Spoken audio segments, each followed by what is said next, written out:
Bonjour, bienvenue au 2 minutes juridiques avec le cabinet d'avocats Landau Associés. Pour VK, on va parler de ZAN tout à l'heure, mais déjà les brefs de la semaine avec des informations pour les agents de l'État, avec 2 décrets sur la mesure et les réductions des écarts de rémunération entre hommes et femmes dans la fonction publique de l'État et une évolution des normes comptables sur les déplacements des agents.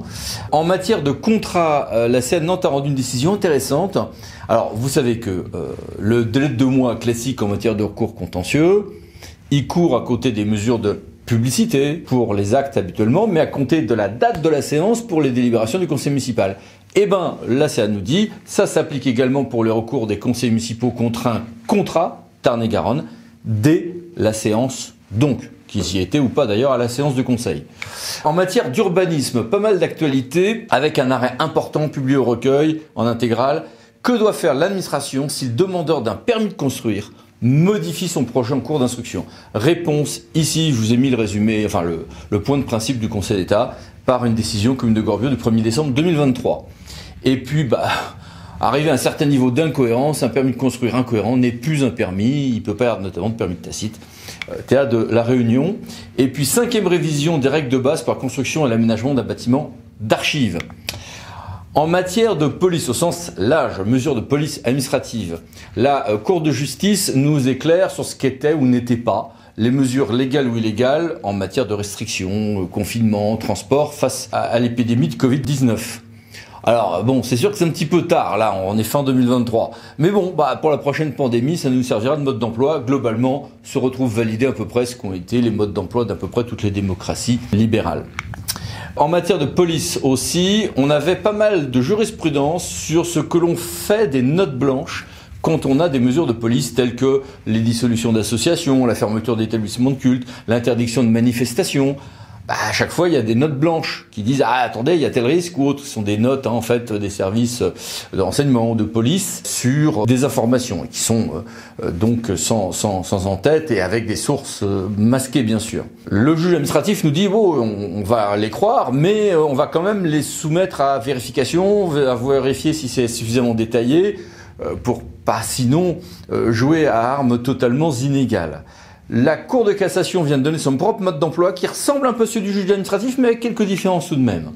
Toute mesure de police restreignant les libertés publiques, ça peut être plein de choses, y compris les arrêtés de police du maire, doivent donner lieu à une information assez en amont pour permettre le dépôt d'un référé liberté. Mais par toute mesure au besoin. Donc ça veut dire que l'on apprend que l'on va interdire, je sais pas moi, une manifestation le jour pour le lendemain, un maire va apprendre que, je sais pas, il est force luée d'interdire... je sais pas moi, un bal qui devait se tenir sur la place du village ou que sais-je encore, il doit le faire avec des mesures d'information suffisantes, par tout moyen au besoin, pour que les gens aient le temps de faire un référé liberté. Sinon, censure de son acte.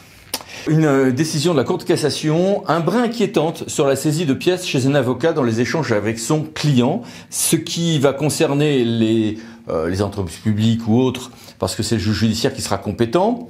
On n'est pas sur le pénal, là, mais qui pourra concerner aussi par ricochet certaines mesures dans le monde public. Attention.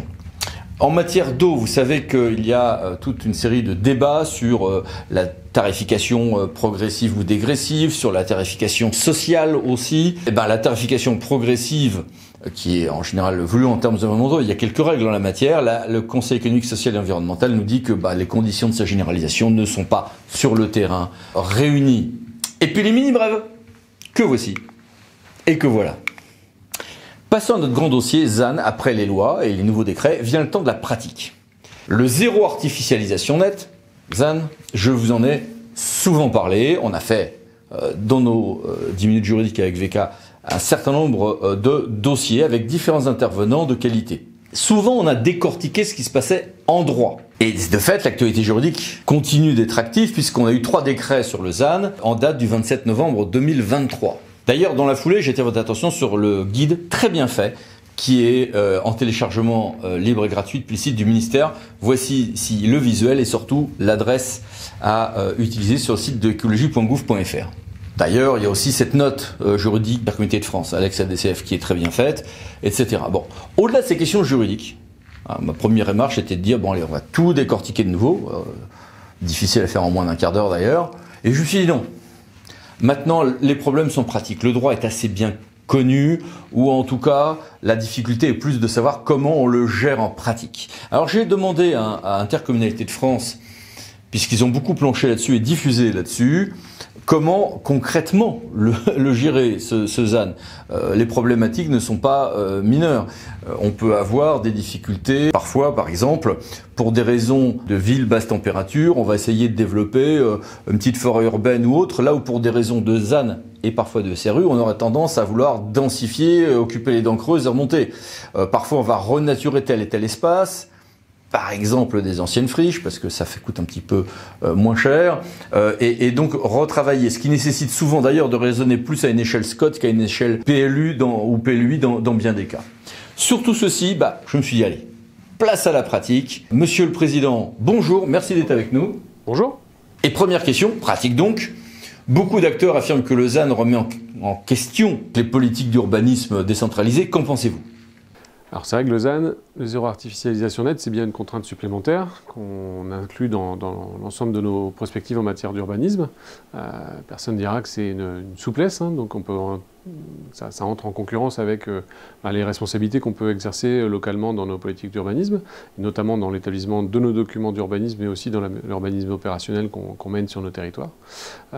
Mais à côté de ça, si la loi a prévu cet objectif du zéro artificialisation nette à terme, c'est bien dans un objectif de sobriété foncière qui est largement partagé par l'ensemble des acteurs, notamment les élus locaux. Donc une contrainte, mais une contrainte finalement souhaitée collectivement. Et donc l'enjeu maintenant, c'est plutôt de comment on fait avec ce nouvel élément dans nos politiques publiques pour atterrir localement. Et donc à Intercommunalité de France, on porte notamment l'attention sur le projet de territoire. Finalement, traduire la sobriété foncière, ça doit se faire au travers d'un projet, c'est pas juste un élément technique. Ce projet de territoire, évidemment, il émane de perspectives et de projets qu'on peut avoir dans nos communes, mais on a l'ambition de penser que ça doit se faire à l'échelle du bassin de vie, à l'échelle de l'intercommunalité, au travers des documents d'urbanisme et du PLU intercommunal, notamment quand la compétence est exercée par l'interco. C'est le cas aujourd'hui de plus de la moitié des intercommunalités, mais c'est le cas aussi dans les territoires qui n'ont pas forcément aujourd'hui la compétence PLUI, parce que finalement, à l'échelle de nos intercos, on agit sur beaucoup de politiques publiques qui viennent nourrir ce projet de territoire. On peut parler de mobilité, on peut parler d'eau, d'assainissement, évidemment de développement économique qui est une responsabilité directe des intercos. Et tout ça, à un moment, vient aussi questionner la question de la sobriété foncière. Et dans ce cadre-là, on a aussi la question de la garantie rurale, la garantie communale, 1 hectare par commune, qui, derrière cette formule-là, vient dire nos plus petites communes ont une sorte de droit à pouvoir se développer. Cet élément-là, introduit dans la loi de l'été dernier, a une qualité, un message, on va dire, pour rassurer, mais il a surtout beaucoup de questions derrière. C'est pas très évident ce que ça veut dire, la garantie communale, et surtout comment on le met en œuvre, puisque l'éménement communal n'est pas du tout le même selon les régions de France. En Bretagne, c'est assez peu le cas, mais dans d'autres régions de France, on a un éménement communal très fort.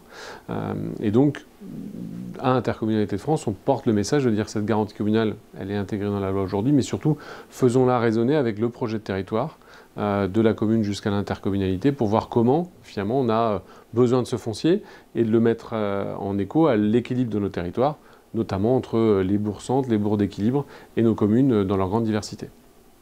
Bon, maintenant que le cadre a été précisé, quelles sont les étapes à venir pour les adhérents d'Intercommunalité de France ?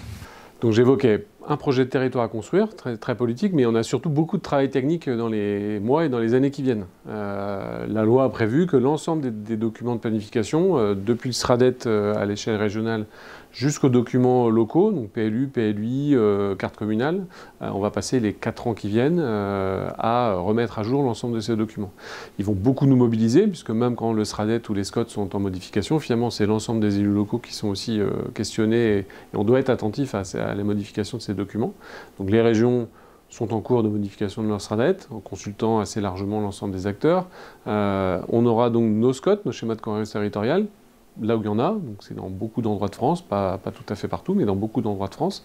Et en parallèle de ces SCOT, et je nous recommande collectivement de ne pas attendre que l'ensemble de ces procédures soient modifiées pour commencer à questionner et travailler nos documents d'urbanisme, que ce soit un PLU, un PLUI ou une carte communale. Et pour celles et ceux qui n'en ont pas, Pour certains, ça va être d'engager l'écriture d'un document aussi. C'est une des conditions pour pouvoir bénéficier, entre guillemets, de cette garantie communale. Donc, on va passer un peu de temps ces prochaines années sur ces documents qui sont des épreuves, des étapes techniques, pardon, mais qui sont aussi des étapes très politiques dans lesquelles on questionne notre projet de territoire.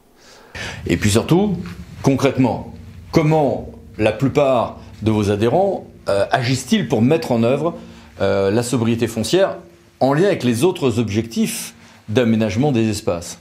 Donc j'ai évoqué tout à l'heure un objectif de sobriété foncière qu'on partage toutes et tous globalement, mais on voit bien que c'est dans la façon très opérationnelle de mettre ça en place que les questions se posent, avec là aussi une grande diversité dans nos territoires. Quand on est en Ile-de-France, quand on est dans le cœur d'une métropole, on n'a pas du tout la même façon d'aborder la densité, d'apporter la réponse au développement local, que ce soit pour accueillir des habitants ou pour accueillir des entreprises, ou tout simplement développer des infrastructures collectives, publiques ou pas. Donc on n'a pas la même façon d'appréhender ça dans un cœur urbain que dans une commune de taille intermédiaire, que dans une commune très rurale. Et donc ça pose la question de l'acceptabilité de la densification, de la façon dont on construit différemment dans nos communes. Je suis maire d'une commune de 4200 habitants, plutôt en développement, mais sur un secteur littoral très tendu, donc vraie crise du logement. Comment on vient faire de la densification dans une commune comme la mienne, où il y a 20 ans on construisait moins de 10 logements à l'hectare, où les documents d'urbanisme aujourd'hui en prévoient autour de 20-25, et finalement dans mon bourg, le cœur du bourg de la commune dont je suis maire, on est autour de 40 logements à l'hectare. Donc c'est une façon de construire qu'on faisait il y a 2 siècles. Et donc on doit pouvoir trouver ces façons d'apprivoiser la densité de façon différente de ce qu'on a fait depuis un demi-siècle. Mais pour tout ça, il faut mobiliser largement nos acteurs. Donc l'échelle intercommunale peut être une bonne échelle pour travailler au travers le document d'urbanisme, que ce soit le PLU, le PLUI ou le SCOT, mais travailler aussi au travers de l'ensemble de nos compétences, mobiliser les artisans, les entreprises, les notaires, les agents immobiliers, les aménageurs, pour faire converger à la fois cet objectif de sobriété foncière avec l'ensemble de nos politiques publiques. On parle de mobilité ou de réseau X ou Y. Donc c'est un vrai travail aussi de terrain, de conviction, de partage avec tous les acteurs. On sent bien dans beaucoup d'endroits qu'il y a un attachement historique à la maison, au pavillon, à la maison individuelle, mais on voit aussi quand même que l'enjeu de sobriété foncière est entendu, partagé pour beaucoup, que l'attente aujourd'hui des nouvelles générations n'est plus forcément pour un grand jardin avec une maison individuelle. Travailler sur du collectif ou du semi-collectif, même dans les communes plus rurales, c'est quelque chose une idée qui avance et qui progresse. Donc vraiment d'atterrir sur tout ça, de mettre en lien l'ensemble de nos compétences localement, c'est une vraie nécessité qui doit faire écho aussi à un enjeu national de communication, d'acculturation autour de cette sobriété foncière et de ses conséquences en matière de densification. Mais l'enjeu en grande proximité, c'est un vrai sujet. Et donc nos adhérents sont invités évidemment à travailler tout ça avec l'ensemble des acteurs qui constituent le tissu local. Merci beaucoup, au revoir. Au revoir. Et merci à vous. À bientôt pour une nouvelle vidéo, les 10 minutes juridiques. Parlons de associés pour VK. Pensez à vous abonner. À bientôt. Merci, au revoir.